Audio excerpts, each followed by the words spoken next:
Imran Ahmed is the CEO of the nonprofit Center for Countering Digital Hate.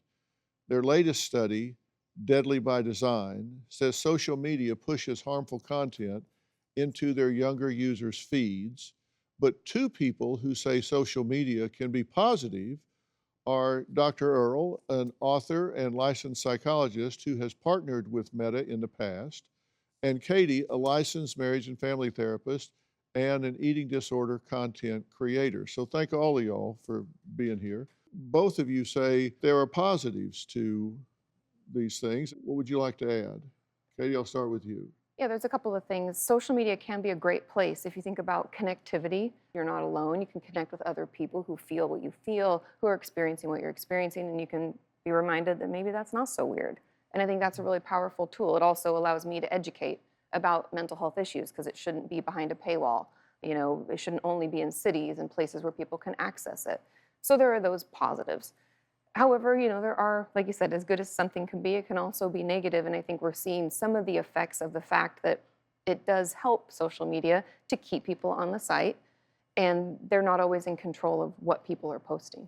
Doctor, what's your thought about this? Yeah, and I agree with Katie. I think for me, one of the reasons that I started using social media as a psychologist was because it's a great way to provide education and provide resources and tools. And so I think one of the benefits is that people can get that connectivity, but they can also learn more about, mental health. We can address some of the stigma around people going to therapy, and we can have more professionals that are also on social media to combat when we have content creators who don't have expertise that are talking about topics that can be potentially harmful.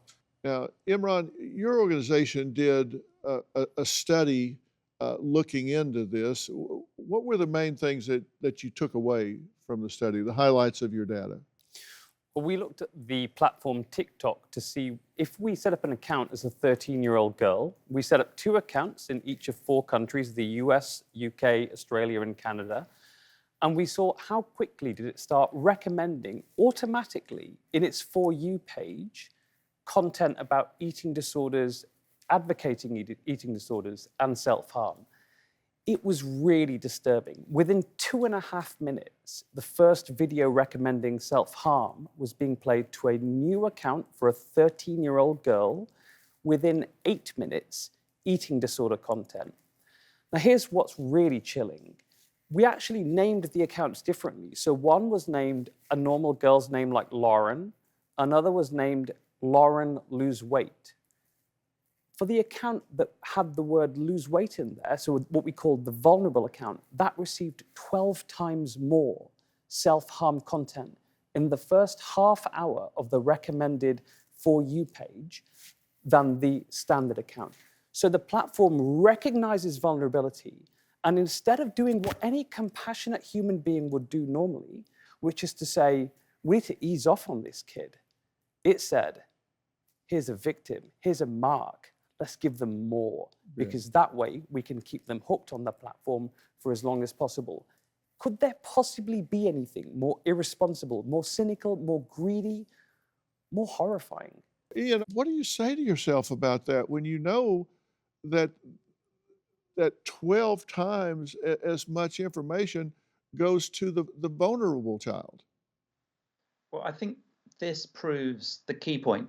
This is how the platforms, and there are many platforms, TikTok being one of them, Instagram being another, but this is how the platform's algorithms work to keep the people online, to keep the users online, to maximize their profits. So what they're doing is putting profit before safety. They're monetizing misery, and they're using these techniques. I don't think they were designed to do harm, but they're the backbone techniques that drive profit towards those companies, and so they don't want to change them. Do you have a story or a question for me? Click the link in the description and tell me what in the world is going on.